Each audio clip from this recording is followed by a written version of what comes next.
और कोई बाकी तो नहीं है भाई? सब आ गए पंडित जी। बोलो ओंकारेश्वर भगवान की जय। जी ज्योतिर्लिंग के दर्शन के लिए आप लोग पधारे हैं। ये राम से 14 पीढ़ी पूर्व, राम से 14 पीढ़ी पूर्व मानधाता राजा हुए हैं। शिव पुराण में उल्लेख है, जिन्होंने मां से ने पिता से जन्म लिया था, उनकी तपस्या से ये शिवलिंग प्रकट हुए, स्थापित लिंग नहीं है। जिस प्रकार आरती करते हम प्रण अक्षर के मध्य, ओम अक्षर के मध्य, यह तीनों एका, जय शिव ओंकारा। एक शिवलिंग में ब्रह्मा विष्णु महेश निराकार धरती से प्रकट हुए हैं। इसलिए अखंड दीप है जो जल रहा प्राचीन समय से, एक ही दीपक में 3 बातियां लगातार जल रही है, ब्रह्मा विष्णु महेश की।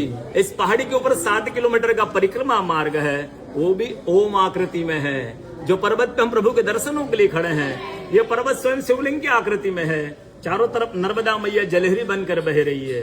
पूरे 12 ज्योतिर्लिंग में शयन आरती होती है, लेकिन बाबा का विश्राम ओंकारेश्वर ज्योतिर्लिंग में है, तो उनके शयन के लिए झूला पलना चौपड़ पासे बिछाए जाते हैं। बाबा यहाँ विश्राम करके 3 बजे रात उठ करके महाकालेश्वर जाएंगे, वहां स्नान करेंगे। इसलिए वहां का भस्म आरती प्रसिद्ध है, यहाँ का शयन आरती प्रसिद्ध है। शिव पुराण में भी कथा आती है, महिलाएं 16 सोमवार व्रत करती है, उसमें भी कथा आती है। क्या कथा आती है?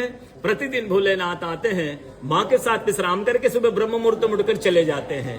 एक दिन जब भोले बाबा माँ के साथ पधारते हैं, तो माँ पुजारी से पूछती, पुजारी हमें विश्राम के लिए जा रहे हैं, ये चौपड़ पासे में किनकी जीत होगी? पुजारी बोलते कि आज ये भोले बाबा जीतेंगे। ऐसा बोलकर पुजारी घर चले जाते हैं।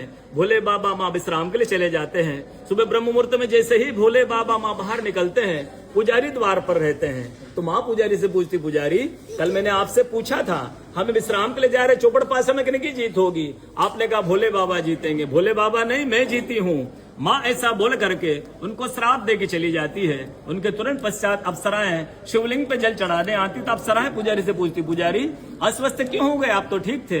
फिर पुजारी बताते हैं, प्रतिदिन भोले बाबा माँ के साथ विश्राम करके चले जाते थे।